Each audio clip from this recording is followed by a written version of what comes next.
What is your background, your experience, your years that related to Southeast Asia? Well, first of all, it was South Asia and Pakistan, and we were missionaries there for 8 years, from 1960 to 1968. And South Asia, of course, is made up primarily of Indians. Pakistanis, originally Indians, when the country separated in 1947 and made their own nation. Pak means pure, Istan means land, and it's neither. It's neither pure or good land. Not because of the fact God made it, He made it good, but men messed it up. Anyway, it was a good 8 years, and the church is there, and we're happy about that. And then we shifted to Singapore in 1968, and in those years there weren't many missionaries of the church in that part of the world. No. So as a consequence of that, I traveled a lot in India and Pakistan and Southeast Asian countries. Been to all of them with the exception of Bhutan, Tibet. I guess China would say that Tibet is China now, so I've been to China. But served as president of Four Seas College of Bible and Religion in Singapore for 17 years, and preached for the congregation at Moulmein Road all of those years. Returned to the United States in 1993. Taught for a year at Oklahoma Christian, then here at Searcy, and served as missionary in residence in 83, 84, and then in 94, 90 to 2008 was on the Bible faculty at Harding. So that's a thumbnail sketch of where we're coming from. Been in Australia and New Zealand many times, probably at New Zealand maybe 20 times. Australia, well, a bunch. Took campaign groups over those years that we were at Harding, up till 2008, from 1994 to 2008, to Singapore, Hong Kong, Australia, New Zealand. So that's pretty much our background. As a starting point, you've been in all of the countries, I guess, that we're going to. What general advice would you give to students who, I think all of them are first-timers going to this part of the world? Well, first of all, I think you're going to Thailand and Cambodia and Vietnam. Correct. And your director, I think, will be Pam Little. Yes. I know Pam and her husband and children. Pam is incredible. I don't know how she does what she does in terms of touring and getting all these places together. But have you worked with her before? Just know her. Well, anyway, through her son. You'll enjoy her and what she does. She has this uncanny ability to find accommodation that's incredible, and I don't know how she does it on the resources that she has. But anyway, you'll know that for sure when you get there. Enjoy. Thailand I've been to many times, preached there many times. It's a unique country because it's never been under the control of anyone but Thais. It has not been part of the outreach of Western countries as many other of the Southeast and South Asia countries have been.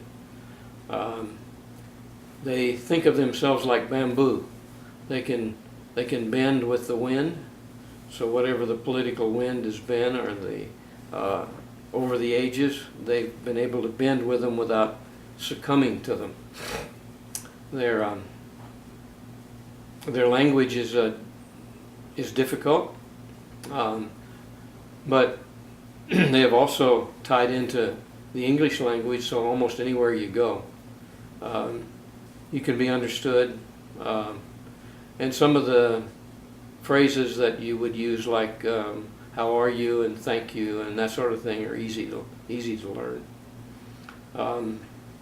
They're soft-spoken people.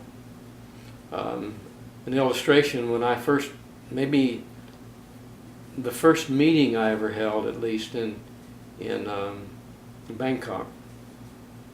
Normally, I'm not a screaming preacher. I was preaching for the church in Bangkok, and it was really going well. And so I began making some points by raising my voice, and I noticed that the audience it seemed to be reacting, and I thought, that's good. So I just kept on, and discovered later on what I was doing was just scaring them to death with my raising my voice in the sermon. But they respond better to soft-spokenness. They pride themselves on being the people of smiles, that they smile a lot. They have been, in the cities at least, a very prosperous people. There are many villages. I'm not sure where Pam will take you, but Buddhism is the religion of the nation.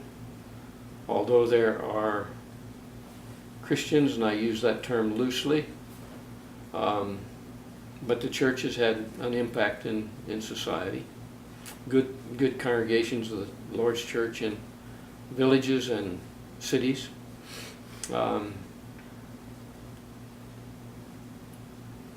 There will be Muslims, a few. They're in the minority.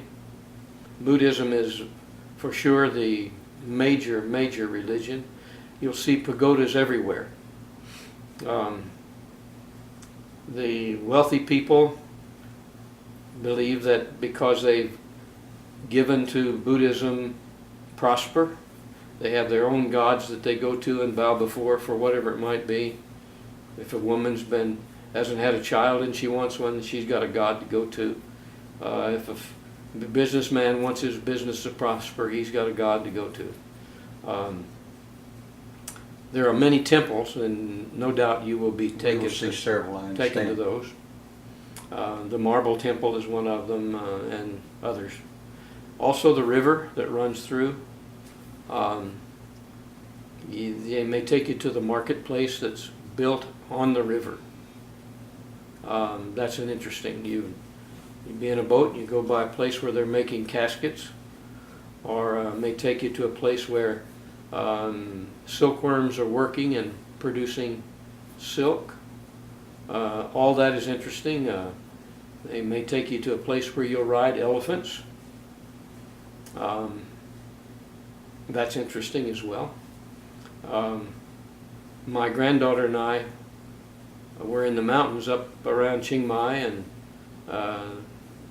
rode an elephant, and there were many others that rode over the mountain. And so you're right behind another elephant. And it was wet and slick. The track was narrow. And I would notice that the elephant in front of me would slip now and again. I asked the fellow that was making the elephant move, do any of these ever fall off the side? And he said, oh yeah, sometimes. Anyway, we didn't fall off the side. None of our folks did. Didn't make you feel good? Yeah, well, that's part of the thrill. Anyway, Thailand is an interesting place, and I'm sure that you will enjoy that. Most Asians, we sometimes get involved in political correctness and with regard to speaking about spiritual things in America, lest we offend somebody. You'll not have that situation in Asia. Their lives are wrapped up in religion, and you can call a truth a truth, and that which is not true.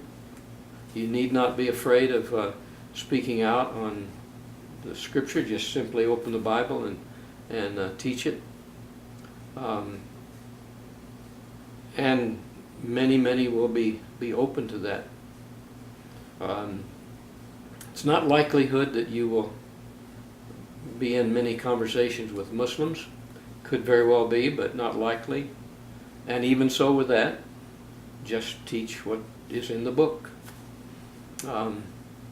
They claim to believe, that is the Muslims do, that they honor Jesus, that he was one of the prophets of God. The problem with that is that he was, if he was indeed a prophet of God, he, as far as they're concerned, was a lying prophet of God. But the likelihood of those conversations would be few. Cambodia has gone through some terrible times with regard to their own leaders. Pol Pot was a communist back a good many years ago, and determined that he was going to take his country into the Middle Ages, and probably 1.5 million of his own people he murdered. I understand that's one of our stops. Yeah. An interesting place, or places that you might go, is to what was called the killing fields, Yes. where Cambodians were slaughtered by Cambodians. You may go to some of the places where they had mass graves, and in one of them will be a monument of glass, just a tower of glass, perhaps maybe 50 feet, and from the base to the very top will be skulls of people that were killed. In Phnom Penh, which is the capital, there is a museum that many years ago was a school, and the communists turned it into a prison. The cells were perhaps as wide as that piece of furniture there, maybe 4 or 5 feet square. They would regularly take prisoners out in what would have been the schoolyard, and kill them, torture them, and kill them. And the irony of this is they've got pictures on the walls of that prison of these people that they murdered. When this reached its zenith, the Vietnamese invaded and overthrew and they're communists as well, but overthrew the Pol Pot regime. And those guys that were in leadership fled to the north of Cambodia, and Pol Pot eventually just died of natural causes, never brought to justice, no. In more recent years, there's been a few trials of those people. My first visit there was probably 7 or 8 years ago. I'd been to all the countries in Southeast Asia, with the exception of that at that point in time. And so Dave, our son, and the local preacher in Singapore and I went together. And I was amazed at the young people. The average age, I'm not sure what the average age would be, but they're definitely in the majority as far as Very young nation. And of course the youngest ones now, the ugly history of all of that is just something they read about, or maybe their grandparents or parents would tell them about. Churches are there. Bill Madonna has been there with his, he has a vessel that goes up and down the Mekong River that's important to Cambodia. And they call in at villages and do work with people that need help, particularly with medical and dental work, and preach, of course, as well. There's a teaching the Bible through English program, and has been for quite a long time in Phnom Penh. One of the most famous Buddhist Hindu monuments is in Siem Reap, which is up north in the northern part. It's the second largest city in Cambodia. Angkor Wat is the name of it. We're going to stop there. Originally a Hindu monument or temple or wat. In Thailand, a wat is a temple. W-A-T, that's a temple.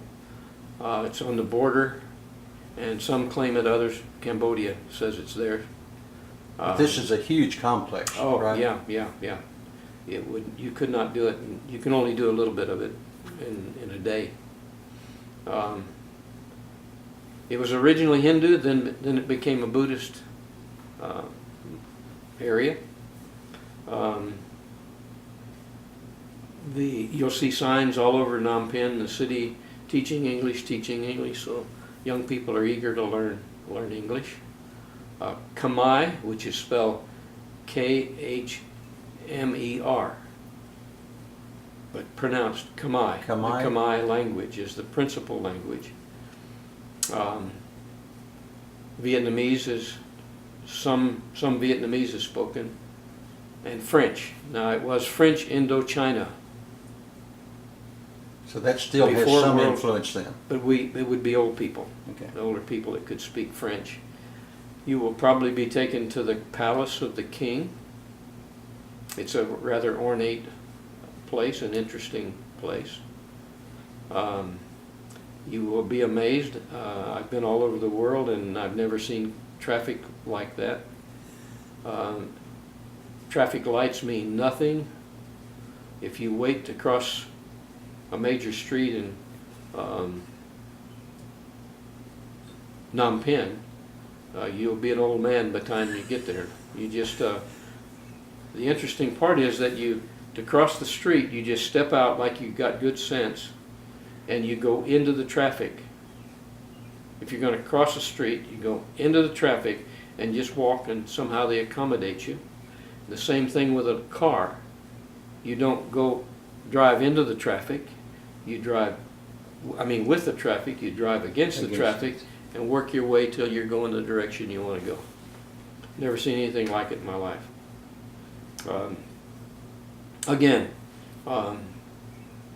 The Cambodian people are soft-spoken. You never win an argument even though you may be in the right. If you raise your voice,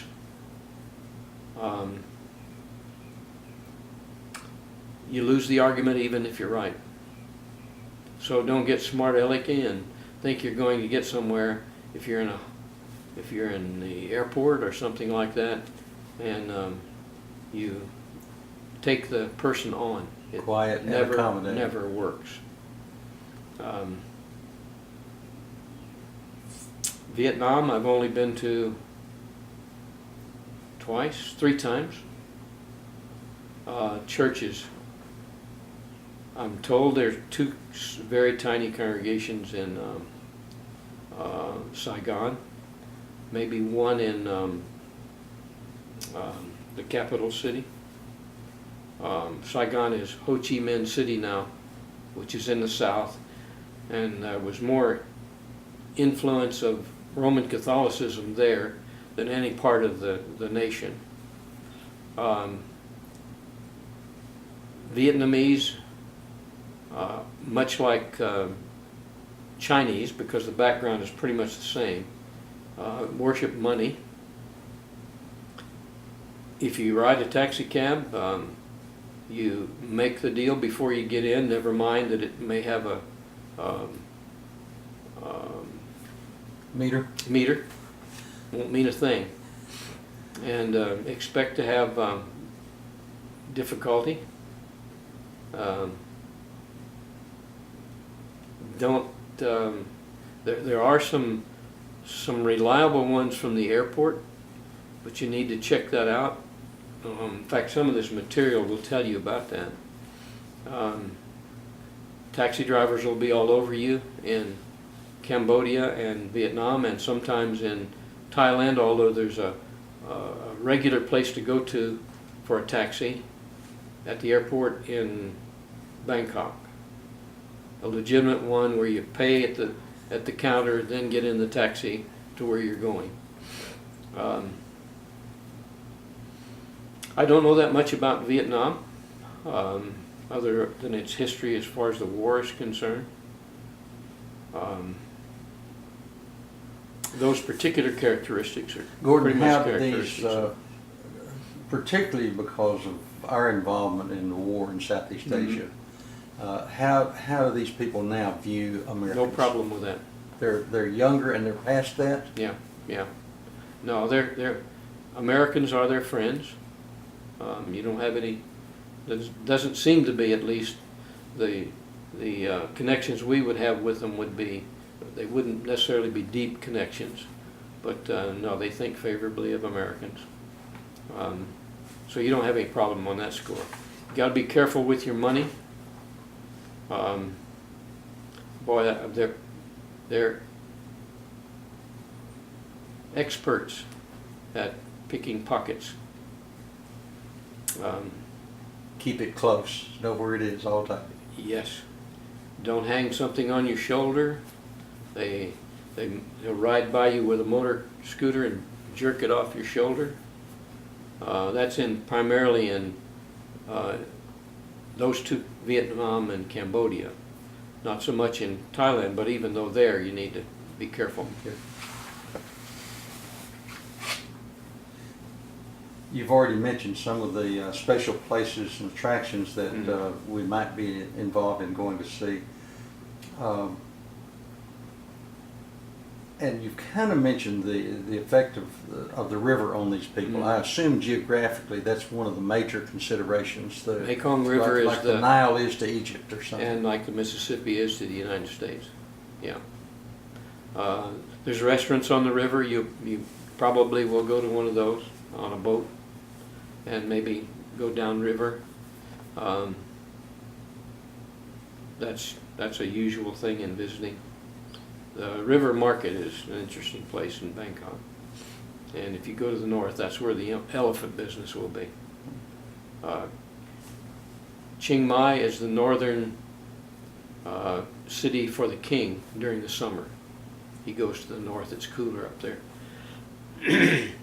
And a busy city. There'll also be night markets. They're actually out on the street. I think Pam is going to take us to a night market. Yeah, and Be careful, I guess, but enjoy at Yeah. the same time. keep your hand on your money. Bargain. And that's not something that we're accustomed to as Americans, but the usual way, at least what I did, if they say, you say how much, and they say 50 baht, then offer them about half that, 25. Then work your way till finally there's an agreement made. Don't worry about bothering the guy that's selling it. He won't sell it to you if he's not making money. Don't feel sorry for him. And very often when you're walking away, if you've decided that that's not enough, they'll call you back. So you still got... Still in conversation. Yeah. Look at it as something that's fun. If we just take the first price, they think you're idiots. And you are. We probably are. You are. Now, since you've been in all the countries, including Australia and New Zealand, do you have any other suggestions for us? We're going to have 12 weeks of how we can make this, the best educational and lifetime experience possible. Just general suggestions for the faculty and students. Australia is a different situation than we've been talking about. Yes. Australia was founded by people that England sent over there to jail. They don't often want to talk about that, but nonetheless, Australia is a straightforward kind of situation. Their religious background is Church of England and Roman Catholic. If indeed you do any, you probably won't, because this is school, knock doors or anything like that. They usually would say, well, I'm Catholic, I'm okay. She'll be right. She'll be right. And you've been there. You've been to Australia, so you know what Australia, circumstances are there. And you'll be in Brisbane. Yes. I think the location is downtown. I've always been impressed. I like Brisbane. I've always been impressed with the fact that they've They've restored older buildings and kept them in good order. And of course, students will be fascinated with koala bears that are not koala bears. They're not bears, but koala. And kangaroos and ostriches and Unusual collection of animals and animals. birds. Yeah. New Zealand, probably won't be going there. Yes, we will. Are you going to go there? Yes. Where are you going to go? We're going to be at Queenstown a good bit of the time. Okay, well that's the playground of the southern hemisphere. There's beautiful mountains, beautiful lake in Queenstown, whitewater rafting, bungee jumping, parachuting. They're looking forward to the adventure time. That's it. Boy, that's where it is. You can jump off a bridge and go straight down, or you can jump off a bridge and jump and sway with your bungee cord. You can walk in mountains. Great ice cream place. Forgotten the name of it. I know where it is. I could take you there if I was there. But Australians are. She be right, folks. You know, don't get exercised over things. You don't have to be too worried about. In any culture, just be Christian.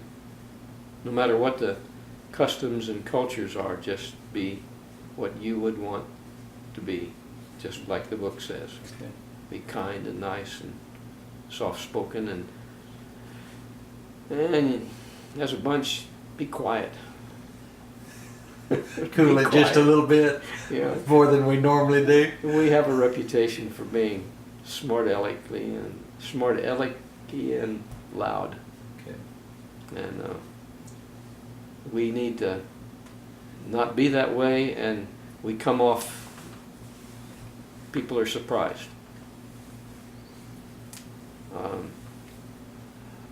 Gordon, I appreciate your experience and your time and sharing I this don't know if with us. this will help any, but Thank you very much.